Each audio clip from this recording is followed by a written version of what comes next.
Hi, this is Joel from Woolich Racing. In this video, we're going to show you the installation of the Zeitronix harness kit. This is the Zeitronix wideband sensor.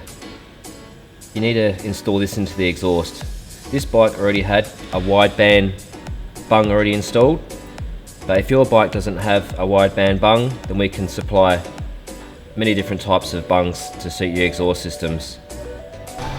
On this particular bike, we can use what's called a Yamaha power harness. This is to power up the O2 controller. This unit on the Yamaha plugs into the O2 sensor.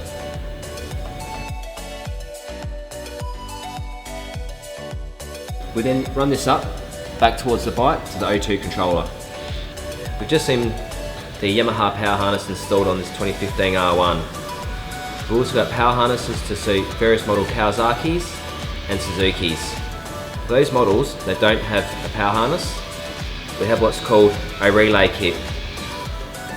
Now the relay kit is very important because it controls the amps to the O2 controller and also allows the O2 controller to switch on when the ignition is on and to turn off when the ignition is off. Now you can find all these installation guides on the Woolich Racing website.